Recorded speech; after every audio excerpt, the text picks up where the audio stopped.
In today's quick tips I will demonstrate that there is more than one way to skin a cat, and that cat is code word for small plastic ogre.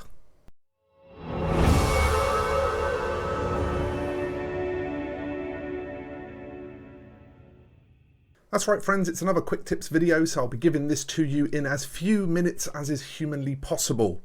A lot of people often struggle with skin tones, but one of the first things that we tend to overcome when tackling skin tones is the sort of more standard Caucasian skin tones, the things that we will see used a lot in box arts and stuff like that. For some reason, darker skin tones and non-Caucasian skin tones in general tend to be rarer in miniature art, and that's something that I'm personally not very keen on. I like to show a lot of variety in my skin tones when I paint.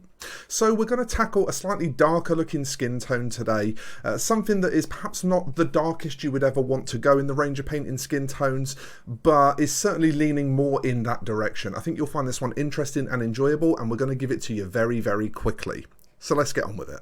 Okay, first on my list I am preparing my palette, as you often see me do when I'm doing anything that I want to be fairly quick with. My colours for this workup are Rhinox Hide, Bugman's Glow, and Nocturna's Natural Flesh from the Vallejo Nocturna sets. Obviously I'm going to be blending my usual two in-between colours as well to give me a 5-colour spectrum to work from. And first things first, we'll get all of our flesh base coated in Rhinox Hide. Nice and simple, just cover absolutely everything.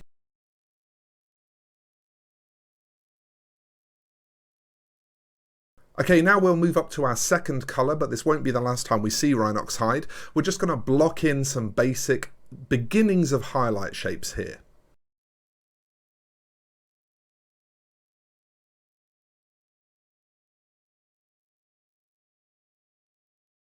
And then we'll come back into Rhinox Hide to blend the transition.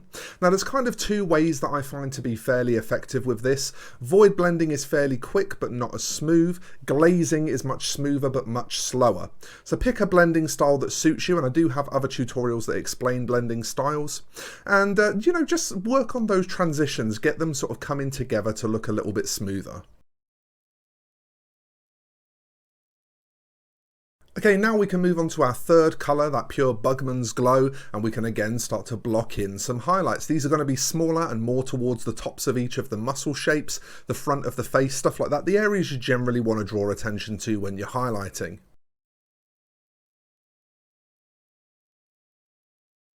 And then again, we'll return to the previous colour and use that to blend back down into the layer beneath.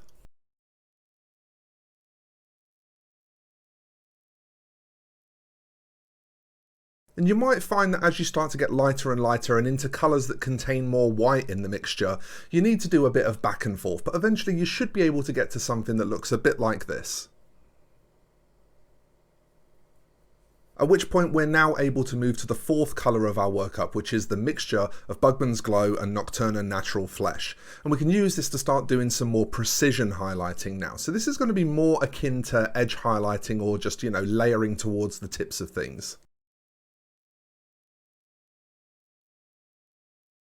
And then again move up to the very brightest colour, the pure Nocturna Natural Flesh, and just really hit some very fine points. You'll notice this absolute brightest highlight that we've got virtually none of in the workup is actually a base tone for a more Caucasian flesh. So this gives you an idea of roughly how much darker we're trying to go with this. Now at that point you'll end up with something that looks about like this, and you can stop here if you want, and for mine I'm going to stop here.